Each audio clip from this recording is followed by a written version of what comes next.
ఓం శాంతి.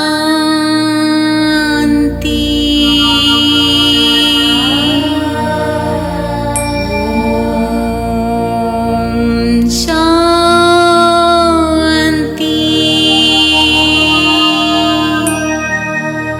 ఓం శాంతి.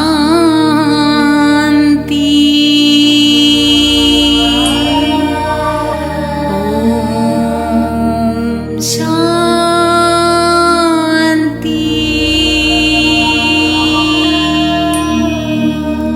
ఓం శాంతి. అందరికీ నమస్కారం. ఈ చరిత్రం తెలుసుకునే ముందు ఒక చిన్న విషయం. ఇది సంపూర్ణ ఆత్మజ్ఞానం, ఆత్మ పరమాత్మల కథ. దేవీ దేవతలంటే అందరికీ తెలుసు. కానీ వారు ఏ విధంగా దేవతలయ్యారు, వారినెవరు అలా తయారు చేశారు అనేది చాలామందికి తెలియదు. దశావతారాలుగా మనం చెప్పుకునే శ్రీమన్నారాయణుడు ఏ పురుషార్థం చేసి ఆది పురుషుడుగా నెంబర్ 1గా నిలిచాడో ఈ చరిత్ర ద్వారా తెలుసుకుందాం. నేను అంటే మేను అనే భ్రాంతిలోనే చాలామంది ఉన్నారు. కానీ నేను అంటే ఆత్మ, భృకుటి స్థానంలో ఉండే చైతన్య జ్యోతిర్బిందు స్వరూపం. ఆ స్థితిలో ఉండి ఈ చరిత్రను వినండి. ఇప్పుడు చరిత్రలోనికి వెళ్దాం. ఓం శాంతి. బ్రహ్మబాబా జీవిత చరిత్ర 7వ భాగం. కరాచీ నుండి ఓం రాధతో 5గురు సోదరీలం హైదరాబాద్ కోర్టుకు వచ్చాము. కోర్టు నిండా ప్రజలు ఉన్నారు. అందులో ఎక్కువ మంది ముస్లిమ్స్ ఉన్నారు. పోలీస్ బందోబస్తు ఉంది. మా కారు కోర్టు బయట ఆగింది. ఓం రాధతో పాటు మేము 5గురం కూడా కోర్టులో ప్రవేశించాము. పట్నంలో ప్రజలంతా అక్కడే ఉన్నారనిపించింది. అందరూ మా వైపు చాలా ఉత్సాహంగా చూస్తున్నారు. మేము ఉన్నత జ్ఞానం పొందిన కారణంగా సాక్షి స్థితిలో ఒక ఆటను చూస్తున్నట్లుగా అనుభవం చేసుకుంటున్నాము. మా వైపు చెడు ఏమీ లేదు కనుక మేము చాలా ధైర్యంగా ఉన్నాము. మేము 5గురం కూడా అక్కడ కూర్చున్నాము. ఓం రాధను సాక్ష్యం చెప్పుటకు బోనులోనికి పిలిపించారు. ఆమె బోనులో ఉన్నా గాని ఆ సమయంలో ఆమె శ్వేత వస్త్రాలతో, సౌమ్య వదనంతో, శుభదృష్టితో, ధైర్యస్థైర్యాలతో ఒక శక్తి స్వరూపిణిలా దివి నుండి భువికి దిగివచ్చిన దేవకన్యలా కనిపించింది. జడ్జిగారు విచారణ ప్రారంభిస్తూ ఓం రాధతో, ముందుగా మీరు భగవద్గీతను తీసుకుని దానిపై ప్రమాణం చేసి సత్యమును మాత్రమే చెప్పండి అని అన్నారు. అప్పుడు ఓం రాధ, ఏం ప్రమాణం చెయ్యాలి, ఏం మాట్లాడాలి అన్నారు. జడ్జిగారు, భగవంతుని సమక్షంలో ఏం మాట్లాడుతున్నానో అది అంతా నిజమే అని చెప్పి గీతపై ప్రమాణం చెయ్యండి అన్నారు. మరల రాధ, జడ్జిగారు, నేను ఈ కళ్లతో మిమ్మల్నే చూస్తున్నాను. భగవంతుడినైతే ఈ కళ్లతో నేను చూడలేను. అలాంటప్పుడు అబద్ధపు ప్రమాణం నేనెలా చెయ్యగలను? భగవంతుడు ఎదురుగా ఉన్నాడని, అతడిని నేను చూస్తున్నానని ఎలా అనుకోగలను? ఆత్మ అయిన నేను మిమ్మల్ని చూస్తున్నాను. మీరు ఒప్పుకుంటే నేను మీపై ప్రమాణం చేసి అంతా సత్యమే చెప్తాను అని అనగానే ఈ వింత సమాధానానికి అక్కడ ఉన్నవారంతా నవ్వటం మొదలుపెట్టారు. కొంతమంది గట్టిగా చప్పట్లు కొట్టారు. రాధ బాగా మాట్లాడిందని మరికొంతమంది అరిచారు. అక్కడ వాతావరణం అంతా గోలగోలగా మారిపోయింది. జడ్జిగారు ఆర్డర్ ఆర్డర్ అంటూ అందరినీ అదుపు చేశారు. మరల జడ్జిగారు రాధతో, నేనేమైనా భగవంతుడినా నా మీద ప్రమాణం చేయడానికి? భగవంతుని మీద ప్రమాణం చెయ్యండి. ఇది కోర్ట్ రూల్, దీనిని మేము మార్చలేము అన్నారు. ఓం రాధ ఎంతో వినయంతో, జడ్జిగారు, మీరు సత్యం చెప్పమంటున్నారు. ఒకసారి ఆలోచించండి. ఇక్కడ ప్రతి ఒక్కరిలో కామ క్రోధాది వికారాలు ఉన్నప్పుడు, ఈశ్వరుని చూడలేనప్పుడు ఈ అబద్ధపు ప్రమాణం నేనెలా చెయ్యగలను అన్నారు. జడ్జిగారు ఆవేశంతో, ఇది సత్సంగం కాదు, మీరు నాకు జ్ఞానమివ్వటానికి, ఇది కోర్టు. మీరు ప్రమాణం చెయ్యకపోతే కోర్టు ధిక్కారణ అపరాధం కింద మిమ్మల్ని బంధించాల్సి వస్తుంది అన్నారు. ఓం రాధ ఒక శక్తిలా నిర్భయంగా, మీరు కోర్టును అవమానించటం ఎలా ఒప్పుకోలేరో అలాగే పరమపిత శివపరమాత్మను అవమానించటానికి, అగౌరవపరచటానికి నేను కూడా ఒప్పుకోను. ఎప్పుడైతే ధర్మమునకు గ్లాని జరుగుతుందో అప్పుడు నేను వస్తాను అన్నది గీతా భగవానుని మహావాక్యం. జ్ఞాన స్వరూపుడు, ఆనంద స్వరూపుడు, ప్రేమ స్వరూపుడు అయిన పరమాత్ముని వికారీలైన మానవులు ఈ కన్నులతో ప్రత్యక్షంగా చూడలేనప్పుడు భగవంతునిపై అబద్ధపు ప్రమాణం నేను చెయ్యలేను అని నిర్భయంగా చెప్పింది. 21 సంవత్సరముల వయసున్న ఒక కన్య జడ్జిగారి ఎదురుగా అంత ధైర్యంతో, వివేకంతో ఇచ్చిన జవాబుకు ప్రజలంతా అవాక్కై తర్వాత ఏం జరుగుతుందో అని ఎంతో ఉత్కంఠతో నిశ్శబ్దంగా చూస్తున్నారు. జడ్జిగారు ఆమెతో ఎలా అయినా ప్రమాణం చేయించాలనే ఉద్దేశ్యంతో నెమ్మదిగా, ఏది ఏమైనా కోర్టు నియమాన్ని పాటించాల్సిందే, ప్రమాణం చెయ్యండి అన్నారు. రాధ, జడ్జిగారు, నేను ఎటువంటి పరిస్థితిలోనూ అసత్య ప్రమాణం చెయ్యను అని దృఢంగా పలికింది. జడ్జిగారు మరలా, చివరిసారిగా చెప్తున్నాను, మీరు ప్రమాణం చెయ్యండి, అప్పుడే నేను విచారణ మొదలు పెట్టగలను అన్నారు. రాధ, నేను బాగా ఆలోచించే చెప్తున్నాను, ప్రమాణం చెయ్యను అన్నారు. కోర్టులో ఓం రాధకు జడ్జిగారికి మధ్య సంభాషణ జరుగుతూనే ఉంది. ఎంత చెప్పినా రాధ ప్రమాణం చెయ్యకపోవటంతో జడ్జిగారు ఓం రాధకు సంకెళ్లు వేయమని పోలీసులకు ఆజ్ఞను జారీ చేశారు. పోలీసులు బేడీలు తీసుకుని ఓం రాధ వద్దకు వచ్చారు. ఓం రాధ నిర్భయంగా నిలబడి చిరునవ్వుతో చూస్తున్నారు. అక్కడున్న ప్రతి ఒక్కరూ ఏం జరుగుతుందా అని ఉత్కంఠతో చూస్తున్నారు. వెంటనే జడ్జిగారు ఆ పోలీసులను, ఆగండి, బేడీలు వెయ్యొద్దు, వెనక్కు వెళ్ళిపోండి అని చెప్పగా జనమంతా హర్షధ్వనులతో మరియు హస్తధ్వనులతో తమ సంతోషాన్ని తెలిపారు. ప్రమాణం చేయించలేక తమ విచారణను మొదలుపెట్టారు జడ్జిగారు. జడ్జిగారు ఓం రాధతో, మీరందరూ ఇల్లు వాకిళ్లు వదిలి దాదా వద్దకు ఎందుకు వచ్చేశారు అని అడిగారు. ఓం రాధ, జడ్జిగారు, మీరు శ్రీమద్ భాగవతము చదివారా? శ్రీకృష్ణుడు మురళిని వాయించగానే గోపికలు పరుగు పరుగున శ్రీకృష్ణుని వద్దకు వచ్చేసేవారు. అదే జ్ఞానమురళి మరలా ఇప్పుడు మ్రోగుతున్నది. మేమంతా జ్ఞాన పిపాసతో దాదా వద్దకు వచ్చాము. పురుషులెవరైనా పవిత్ర ఆచరణ కోసం సన్యసించి భార్య బిడ్డలను, ఇంటిని వదిలి వెళ్లిపోతే వారిపై ఎవరు ఎందుకు కేసులు వేయరు? స్త్రీలమైన మేము అదే పవిత్ర ఆచరణ కోసం అన్ని బాధ్యతలను నిర్వర్తిస్తూ ఆ మార్గంలో నడవాలనుకుంటే ఆందోళనలు చేస్తారు, అత్యాచారాలు చేస్తారు, చిత్రహింసల పాలు చేస్తారు, కేసులు పెడతారు. ఇలాంటి పరిస్థితిలోనే మేము ఇల్లు విడిచిపెట్టి రావలసి వచ్చింది. స్త్రీలకొక న్యాయం, పురుషులకొక న్యాయం అని మీ చట్టంలో ఉందా చెప్పండి అన్నారు. జడ్జిగారు, అయితే దాదా మీ అందరికీ కంట్లో వేసుకోవడానికి ఎలాంటి కాటుక ఇచ్చాడు అని అడిగారు. ఓం రాధ, జడ్జిగారు, మీరు శాస్త్రాలు చదివారా అని అడిగారు. జడ్జిగారు, అవును, కొన్ని శాస్త్రాలు చదివాను అని చెప్పారు. అప్పుడు ఓం రాధ, ఈశ్వరీయ జ్ఞానమును అంజనము అని కొన్ని శాస్త్రాలలో చెప్పటం జరిగింది. ఇంకో మాట, జ్ఞానాంజనమును గురువుగారు ఇస్తారు అని కూడా సత్యవాక్కు.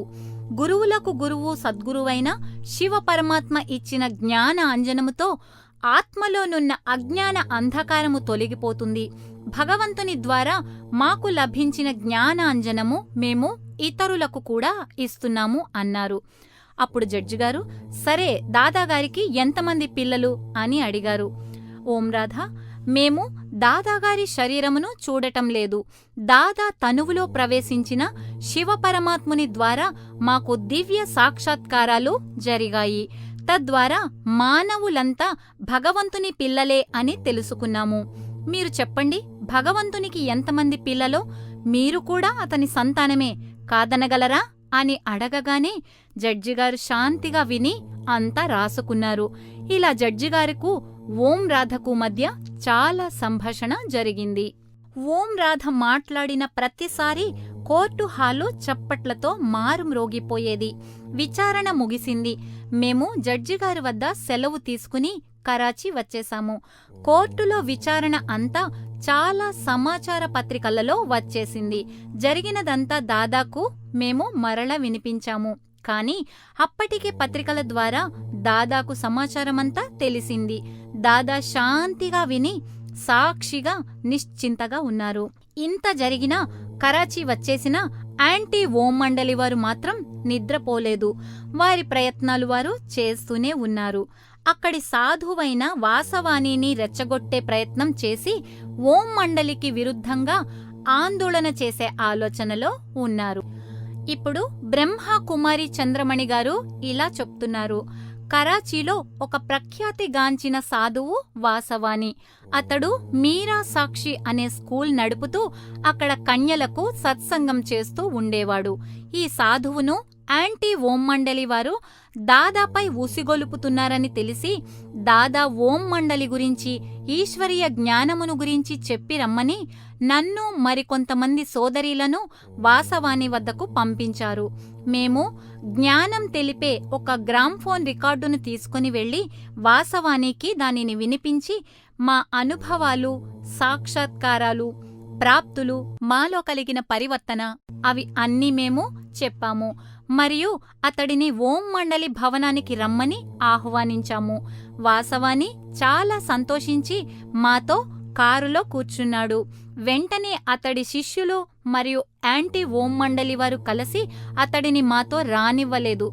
చివరికి అతడు కారు దిగి, ఇప్పటికి నేను రాలేకపోతున్నాను, మరోసారి వస్తానని దాదాకు చెప్పండి అని చెప్పాడు. తరువాత ఒకరోజు వాసవాని మరికొంతమందితో కలిసి ఓం నివాస్ ముందు ధర్నా చేశాడు. అది చూడటానికి కొన్ని వేల మంది జనులు గుమిగూడారు. వీరు ధర్నా చేయటమే కాకుండా గోడలు పగులగొట్టి ఓం నివాస్లోనికి దూరిపోయారు. పోలీసులు వచ్చి అందరినీ తరిమేసి వాసవాణిని తీసుకుని వెళ్లిపోయారు. కాని యాంటీ ఓం మండలి వారు ఓం మండలిని మూసివేయుటకు ప్రభుత్వం ద్వారా, మంత్రుల ద్వారా, ముఖ్యమంత్రి ద్వారా కూడా అనేక రకాలుగా ప్రయత్నం చేశారు. కాని ఏమీ ఫలించలేదు. సోదర సోదరీలు మాత్రం వారి పురుషార్థాన్ని తీవ్రం చేశారు. ఆందోళనకారులు విసుగెత్తి తమ ధనమును, సమయమును పోగొట్టుకొని ఓడిపోయామని తలచి వారి గూటికి వారు చేరుకున్నారు. ఓం మండలి వారికి ఎవ్వరూ ధన సహాయం చెయ్యకూడదని వారు ప్రచారం చేశారు. ఎందుకంటే దాదా వద్ద ఉన్న ధనమంతా ఖర్చయిపోతే ఓం మండలి సంస్థ మూతపడుతుందని వారి అభిప్రాయం. కాని వారికేం తెలుసు, ఈ సంస్థను నడిపించేది సాక్షాత్ పరమశివుడేనని. మరలా ఓం మండలి కార్యక్రమాలు మునుపటి కంటే అద్భుతంగా కొనసాగుతున్నాయి. ఒకప్పుడు ఏ కన్యలనైతే కోర్టు ద్వారా సత్సంగం నుండి వారి లౌకిక పరివారం వారు తమ ఇళ్లకు తీసుకుని వెళ్లిపోయారో వారే ఆ కన్యల యొక్క నడవడిక, శిష్టాచారము, త్యాగశీలత, బుద్ధి కుశలత గమనించి ఇష్టపూర్వకంగా తిరిగి సత్సంగానికి సమర్పించేశారు. ఈ విషయానికి సంబంధించి బ్రహ్మ కుమారి మనోహర్ ఇంద్ర గారు ఇలా చెప్తున్నారు. ఒకసారి ఇద్దరు కన్యలు ఎవరైతే కోర్టు ద్వారా ఇంటికి వెళ్లి మరలా తల్లిదండ్రుల అనుమతి పత్రాలతో తిరిగి ఓం మండలికి వచ్చారో వారి తల్లిదండ్రులను యాంటీ ఓం మండలి వారు మేము చెప్పినట్లు చెయ్యకపోతే మిమ్మల్ని కులం నుండి వెలివేస్తాము, చంపేస్తాము అని బెదిరించి నగరంలో ధనికుడైన మరియు పేరు ప్రఖ్యాతులుగాంచిన మనిషైన శివరత్న మెహతా అనే వ్యక్తి బంగ్లా ఎదుట నిరాహార దీక్షను చేయించారు. అతడు ఆ కన్యలను మరియు తల్లిదండ్రులను పిలిచి విషయమేంటని అడుగగా యాంటీ ఓం మండలి వారు చెప్పమన్నట్లుగా దాదా మా కన్యలను తీసుకెళ్లిపోయాడని చెప్పారు. శివరత్న మెహతా దాదాకు కబురు పెట్టి ఆ కన్యలతో తల్లిదండ్రులకు అప్పగించాలని సూచించారు. ఆ కన్యలు కార్లో కూర్చున్నారు. అప్పుడే వారి అంతరాత్మలో ఒక సందేశం వినిపించింది. ఓ శక్తులారా, మీరు ఎవ్వరికీ భయపడవద్దు. ప్రతి ఒక్కరికి ఈశ్వరీయ జ్ఞానం ఇస్తూ వెళ్ళండి. మీరు ఆత్మజ్యోతులను వెలిగించేందుకు నిమిత్తులై ఉన్నారు అని.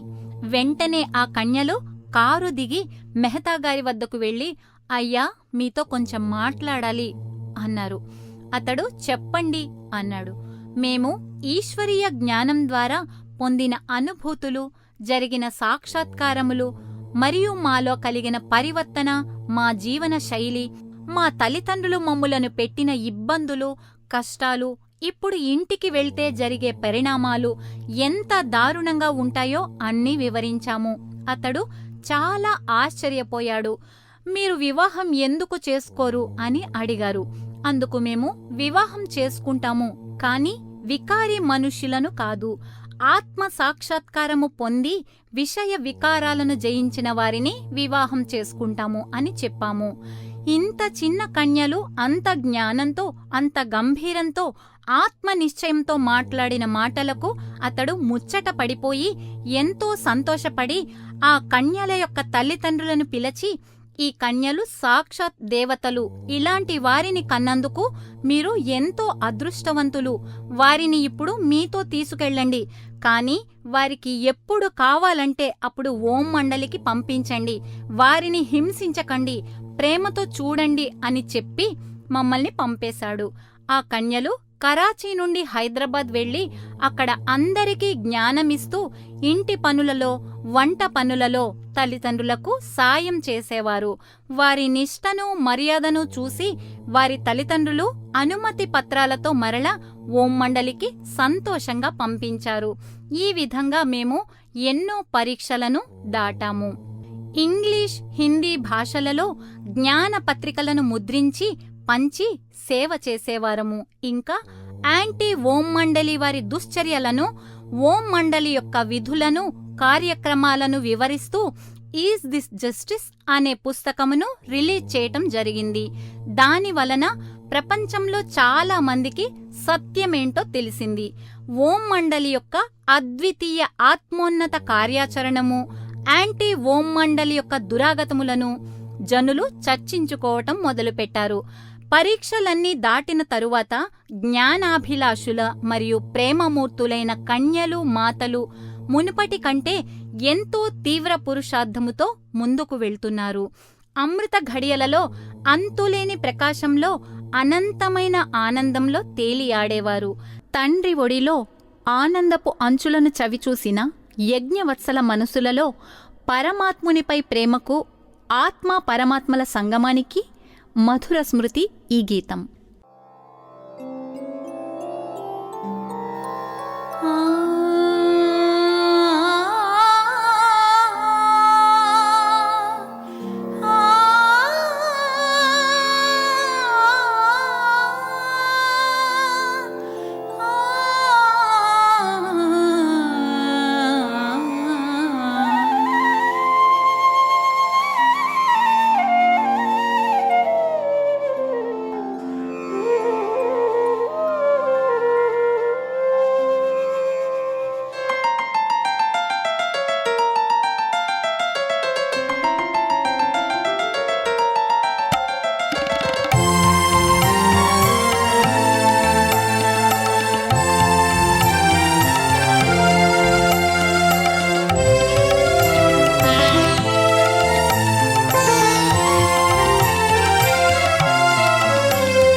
చుటే మధురం ఆత్మీక తండ్రి ఒడిలో శాంతి పొందుటే మధురం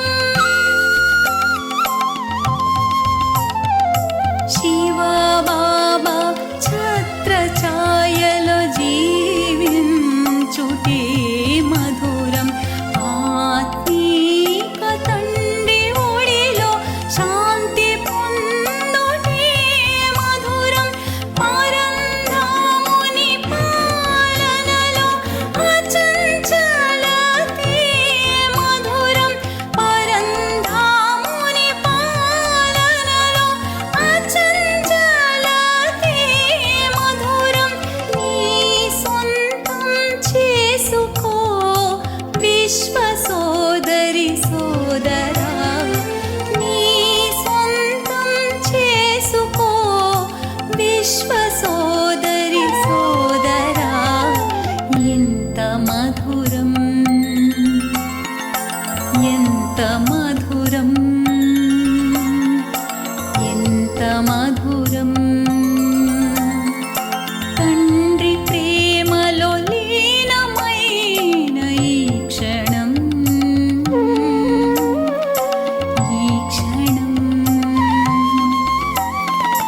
ఎంత మధురం ఎంత మధురం ఎంత మధురం త్రిలోకాల సౌందర్యమును త్రికాల జ్ఞానమును అనుభవం చేసుకునేవారు లౌకిక సంబంధికుల అత్యాచారముల కారణంగా వారి మోహము మరియు దేహ అభిమానం నశించిపోయింది బ్రహ్మబాబా మాకు మనోవాక్కాయ కర్మల ద్వారా సంపూర్ణ నిర్వికారులుగా అయ్యేందుకు జ్ఞానపు రహస్యాలను అర్థం చేయించేవారు